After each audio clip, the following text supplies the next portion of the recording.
we're here to tell you something. You can become extraordinary. We've filmed some of the most inspirational people on the planet to understand what it really takes to succeed. In Becoming Extraordinary, we'll explore the skills, knowledge, attitudes, and relationships to help you to realize your potential. Because greatness isn't born, it's learned. So, who can you become? In this episode, we'll meet the GOAT, the greatest of all time, a 20-time Grand Slam winning tennis legend, and the racer, the world's most successful female racing car driver.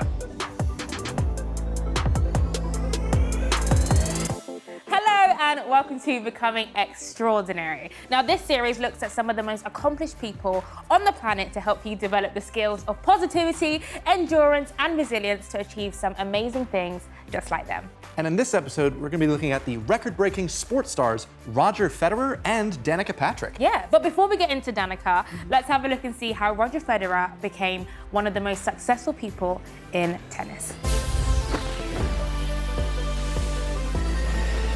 So, what do we know about Roger Federer?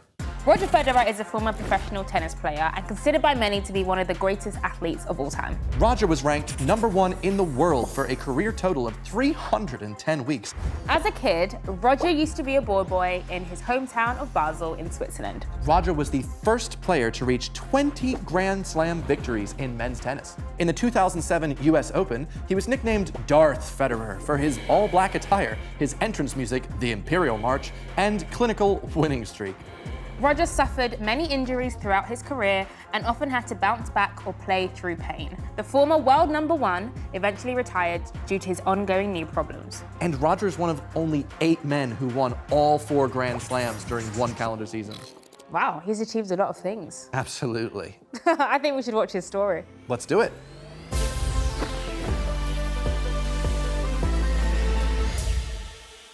I think in my world that I grew up in Switzerland, education always comes first, and sports wasn't really a way of life.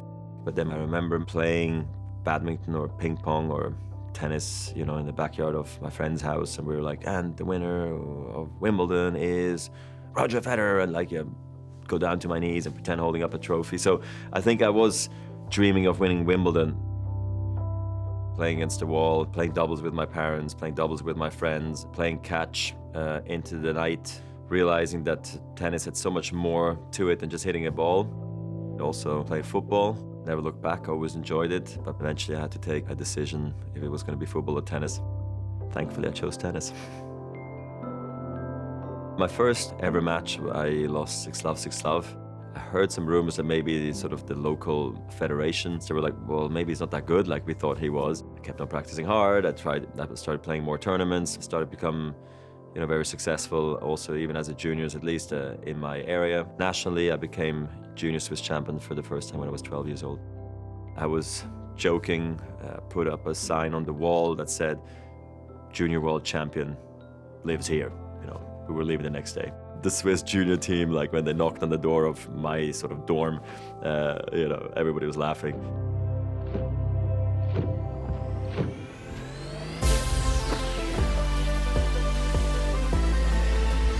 I really appreciated that he felt like he could visualize really well where he saw himself in the future. He saw himself winning Wimbledon when he was a kid. Like even in his dorm, he just knew that was where he was going. And I think visualization is a really helpful tool for seeing where you're going. When I used to play baseball, my coach would always tell me, if you just visualize yourself hitting the ball when you swing, you have such a higher chance of actually hitting it. You have to be able to see yourself doing it, and it increases your chances of success, and it did. And I think it's so good to not think that something is unattainable. So be like, oh, I want to be as big as Oprah, or I want to be as big as Roger Federer. Why not? Like, imagine that. There's no harm in doing that. Can you believe that in his first tournament, one of the greatest athletes ever, he lost 6-love? It's wild. You just know of him as like Roger Federer, you know, 20 Grand Slams, and yet his first game didn't get a single win. And imagine if he quit after that. We wouldn't know him. him. Yeah, exactly. We wouldn't even know his story. He wasn't discouraged from that loss. If anything, that just fueled him even more to be like, I need to work on this, which he did.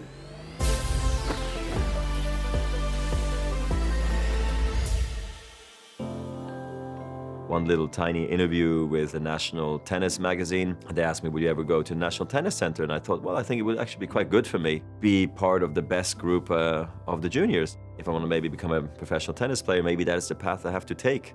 And off I went at 14 to the National Tennis Center. I was in a great family from Monday to Friday, and then I would only come home on the weekends, and I'd be incredibly homesick for the first 9 months. Results dropped, I lacked confidence, couldn't speak the language. I really struggled. Finally, the results started to come back and I started to feel more comfortable. So it was quite a rough journey. I think those were maybe the 2 most influential years of my life, from 14 to 16, being away from home, persevering and having that responsibility to figure out the things sort of on my own sometimes. I remember going to a dentist once and he asked me, so what are you doing? And I'm like, well, I'm a tennis player now. He goes, what else? And I'm like, oh, just a tennis player. That's all I do. I realized, man, it's just playing tennis, you know? Is this really enough? And I started really questioning myself. I thought that maybe I could be the next super tennis player from my country.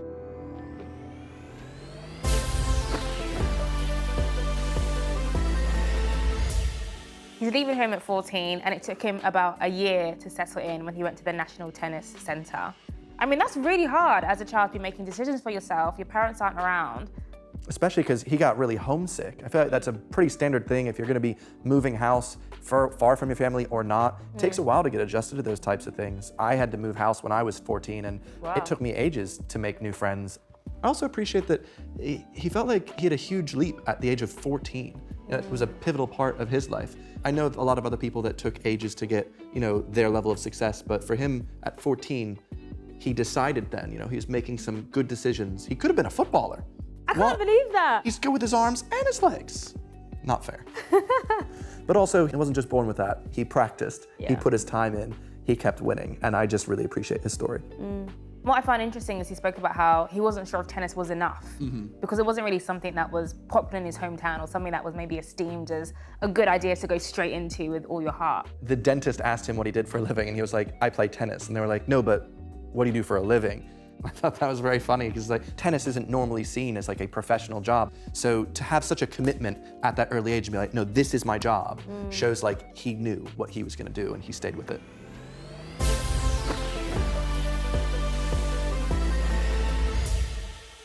When I was 16, Peter Carter joined the National Tennis Center, and previously I had worked with him at the local tennis club in Basel.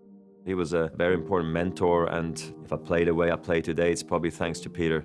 It was a very tragic accident that Peter passed away in a car crash on his honeymoon in South Africa that me and my family told me should maybe do one day. Obviously, the news totally shocked me and rocked my world. In some ways, it was a true wake-up call. This is sort of when I guess I shifted gears and I just okay, well, let's get serious about tennis, very serious, and let's maximize my potential. I don't think I wanted to be wasted talent. I'll never forget what happened, and the way it did, but I'll forever miss him. That's clear.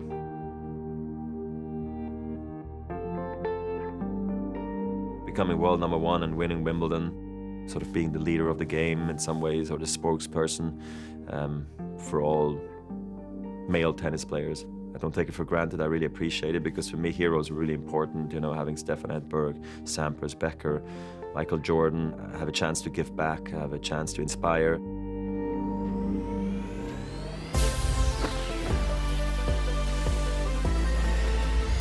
I think it's really sad to hear about his coach Peter passing away in the car crash, but I also feel like that was a pivotal moment for Roger Federer to say, I'm going to take tennis seriously and I'm not going to waste my potential, because it's almost like his coach made such an investment in him that inspired him to carry on and almost do his coach proud. And now he's able to be someone to look up to. And it's so important to have mentors around you and people that really champion you, because I think without that, that's when you enter into that place of self-doubt or negative talk. But being in an environment where somebody is propelling you to do better and can see your potential, that is literally your saving grace.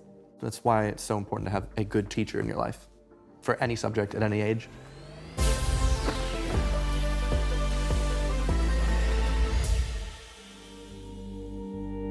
I'm actually not quite sure exactly why I succeeded as much as I did. You don't aim for 20 Grand Slams, or you don't aim for world number one anyway, not in my world, not in my normal upbringing. In Switzerland, I'm not sure if we dream this big, you know? It's not something that happens quickly or easily. If you're passionate about what you're doing, you keep going, keep believing, reach for the stars, and you're positive, and you surround yourself with the right people, and you really go for it. One thing I do believe in is not wasting your talent. You can always control, I feel like, your mind and your fitness and your best effort. If you do your best there, at least you have no regrets, and you look back and you can be proud of what you achieved.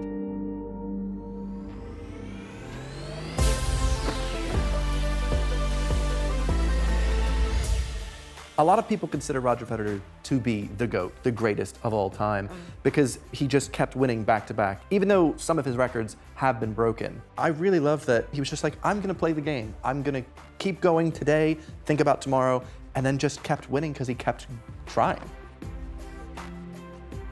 First takeaway from all this, dream big and reach for the stars. Number 2, keep practicing, work hard, don't give up. And number 3, I would definitely say have good people around you, have a mentor, have a support system. Absolutely.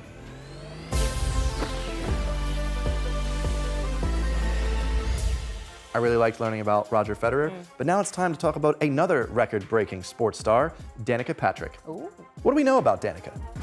At the age of 10, she was on a track in a go-kart. Oh, wow, the age of 10. Yeah? From 2005 to 2010, Danica was consecutively named IndyCar's most popular driver. She was the first woman to achieve pole position, the most starts, laps led, and top 10 finishes in the NASCAR Cup Series. And Danica holds the highest placed finish by a woman in both the Indy 500 and Daytona 500, and she's one of only 14 drivers to have led both races. Time magazine named her as one of the 100 most influential people in the world. Danica is seen as a trailblazer for women in racing, and commentators agree her achievements have broken the gender barrier in an industry that is dominated by men.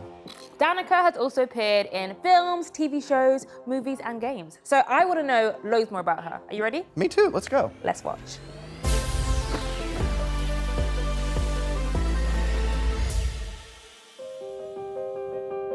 When I was a kid, my parents always let my sister and I try everything. We did coach pitch, t-ball, volleyball, basketball, cheerleading, tumbling, choir, band, and racing was one of them.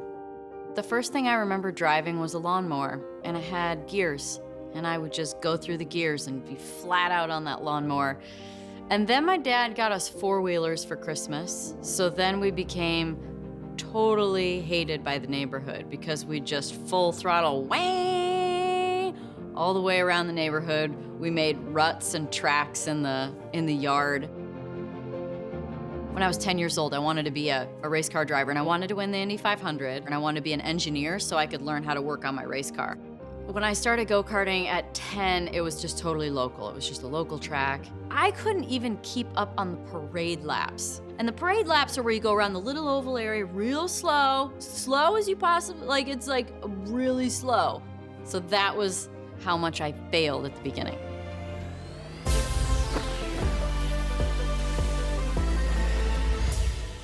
I really enjoyed that. I also really appreciate that her parents let her try so many different things. It's not like she just knew she wanted to be a race car driver. It's because she got to try all these different sports until she found one and was like, this is it. At age 10, I know I want to do this. Yeah, and I'm actually laughing because my mum was very similar to me. She was like, try gymnastics, try dancing, try swimming, try this, try that. And it wasn't because we had loads of money, but my mum was trying to ask me, okay, from all those things you've done, what did you enjoy about it? What didn't you like? And even if I hated swimming after like the 10th week, she's like, no, keep going and see if you can push past that resistance of not enjoying it, because she's trying to help me find passion, and that's exactly what happened for her as well. Yeah, especially because she enjoyed racing, but when she started off, she was losing every single one. She couldn't even keep up, but didn't turn her away. She just invested more time into herself, and now we know her.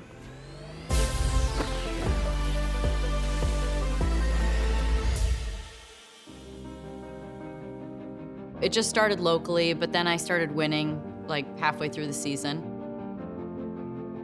And then from there, my dad would tell me later on that he was testing and pushing me to see, you know, could I go to the next level and compete and be good. At 14, I had won a lot, and I feel like that year I might have won like 36 out of 48 features or something like that. So fast forward now a couple years, and I'm old enough to now drive a car. I went full time, so I left high school halfway through my junior year. I moved to England and got going on the career. But I will say at that point in time, I did know that it was like the rubber hits the road here, and that I needed to make it work because I just left high school, you know? I just left school. I better make this work.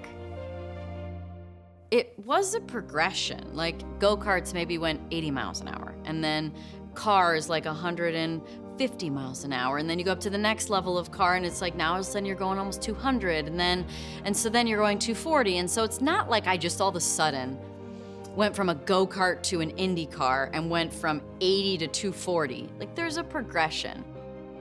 I mean, there were definitely times where I questioned, you know, was I good enough? You have to learn how to push through those moments.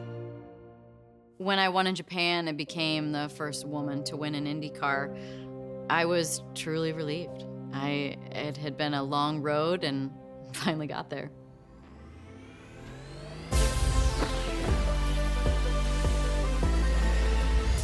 Can you imagine being her, you're 16, you leave school and then you come to the UK to try and explore that? I mean, you must be thinking at that point, I've got to make this work. She's all in now. Yeah, she had to like push through so much self-doubt to break through in that situation.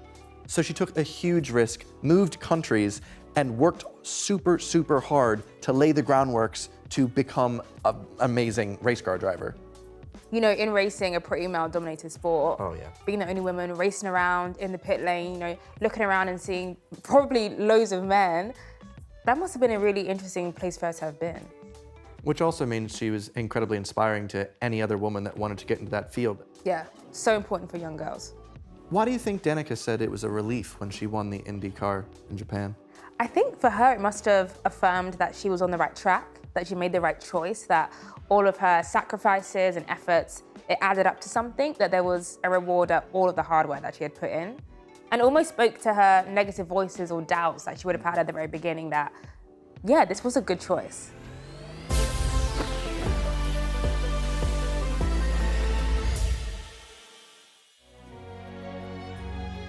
To be great at anything, you have to really sacrifice everything. Like you have to find something that you love enough and that you want enough that you don't care that you missed the prom and never went. You can't care that you miss holidays and events and parties and experiences because you're gaining other ones. So the two most important things to accomplishing anything you want is number one, you have to find something that you actually love. Because when it gets hard, you need to love it enough to keep going. And then number two is you have to truly believe with your whole being and feel that you're gonna do it. Belief is like literally the single most important thing to achieving anything, in my opinion. And the point of it is, you can always do better. The critical element to getting better is fixating on the journey and fixating on the progress instead of the end result. If you want to create a new paradigm, that you just start a new one. Don't try and fix the old one. Start a new one.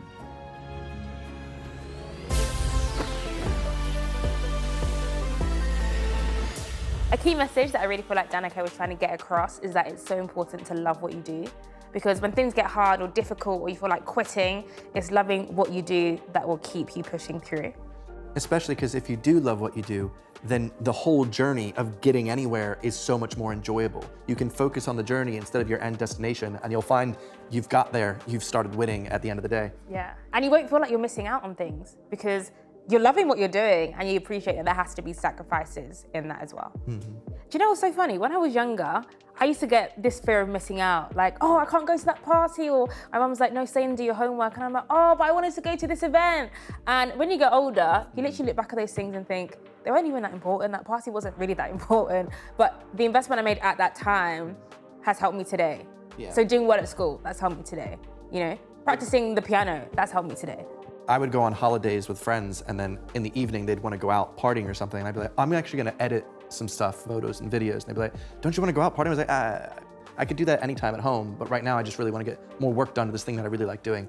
And you know what's interesting is at that time you don't look cool. No. People might think you're weird, but when you look back, you're like, I'm so grateful that I spent time on myself. Invested time, you know? Yeah, exactly. Okay, so what are some of the biggest takeaways? Number one, I would definitely say, find something that you love. Well, I'd also say, whatever you do find, believe in yourself, believe in what you're doing. And number three, be willing to sacrifice. You have to be able to make some hard decisions. You might have to miss out, and that's okay because you have a goal and you have a focus.